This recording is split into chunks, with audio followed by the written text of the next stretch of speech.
Isang mapagpalang araw ng linggo po sa ating lahat. For today's video, nais ko pong ibahagi sa inyo ang tungkol po sa ating magisterium. Ano nga ba ang magisterium? Marami sa ating mga Katoliko ang hindi alam ang ibig sabihin ng magisterium. Maaring narinig natin ito mula sa ating mga facilitator sa mga seminar, pero hindi natin lubos na naunawaan kung ano nga ba ang magisterium. So nais ko po itong ibahagi sa inyo at sana po ibahagi din ninyo ito sa iba. Ang magisterium po ay tumutukoy sa autoridad sa pagtuturo ng simbahan na binubuo ng mga obispo. So ibig sabihin, yung mga pare natin hindi yan sila kaano sa ating magisterium. Ang pinaka-magisterium natin ay ang mga obispo.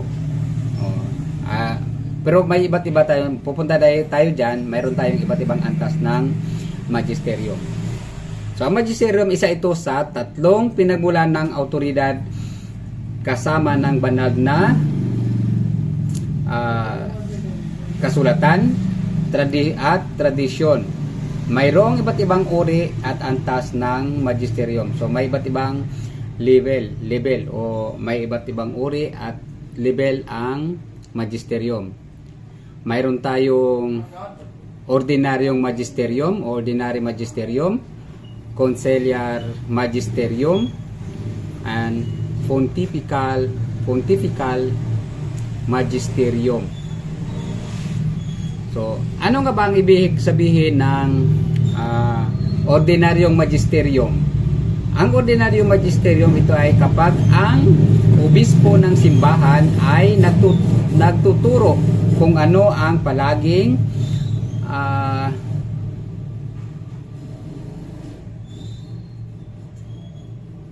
ano ba? Ito ay kapag ang obispo ng simbahan ay nagtuturo kung ano ang palaging itinuturo ng simbahan. Itinuturo nila ang mga pangunahing kalaman sa pananampalatayang Katoliko. Pasensya na, may tumawag kasi sa akin. Asa na nga ba ako? Itinuturo nila ang mga pangunahing kalaman sa pananampalatayang Katoliko. So, ang pangalawa, ang conciliar magisterium. So, ito po ay kabilang dito ang lahat ng mga obispo ng simbahan. So, dito sa conciliar magisterium, lahat na po ng mga obispo ng simbahan. Na tinatawag na sama-sama upang bumuo ng isang konseho upang talakayin ang mga turo at isyu ng simbahan. So, mayroon tayong pinakahuli, nangyari po ang pinakahuling conciliar magisterium noong 1960. So, ang pinakahuling konseho ay naginanap noong 1960 noong 1960s. Noong maganap ang ikalawang konseho ng Vatikano o the Second Vatican Council. So, iyon po ang pinakahuling conciliar magisterium. Ang konsehong ito ay gumawa ng malaking pagbabago sa mga turo sa gawain ng simbahan. Kasama na ang misa na maipagdiwang sa wikang vernacular na tumutukoy sa lokal na wika ng bansa o lugar kung saan ipinagdiriwang ang misa.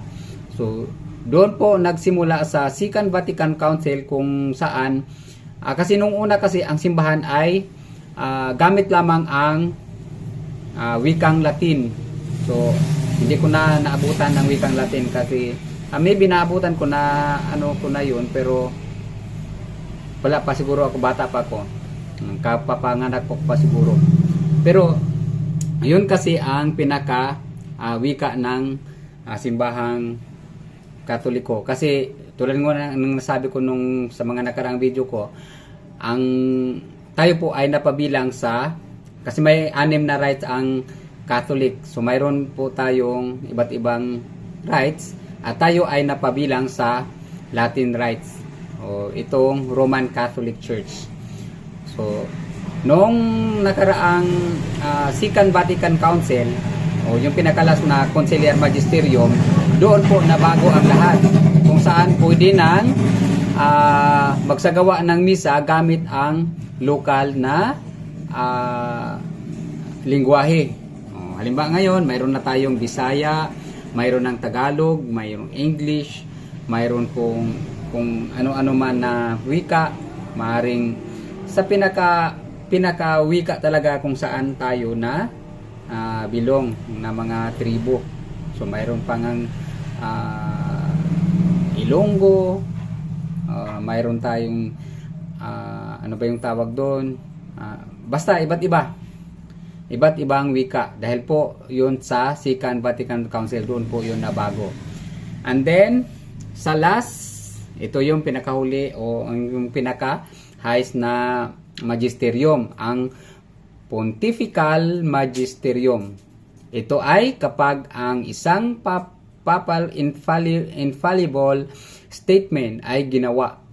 So kapag ang Santo Papa na mismo ang gumagawa ng isang infallible statement, ito po ay tinatawag na Pontifical Magisterium.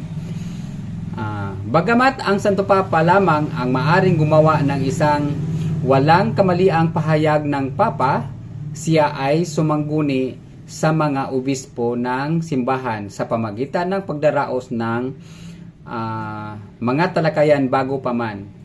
So kahit po ang Santo Papa ay siyang nagdesisyon o siya po ang gumawa ng isang hindi nakakamaling statement, o yung tawag nila na Holy See, o yung ano ba yung tawag doon, mayroon yung terms na ginagamit. Yan po ang infallibility ng ating Santo Papa. So kapag siya po ang gumawa ng statement na yon, diyan sa yung tinatawag na Pontifical Magisterium, kahit siya lamang po ang pwede makagawa noon, pero hindi po niya yun ginawa ng basta-basta.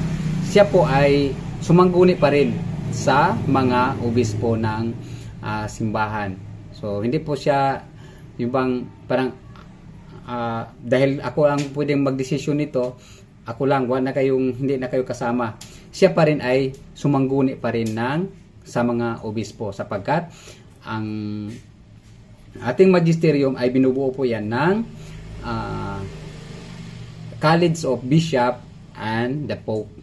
So yun lang po ang kagandahan ng ating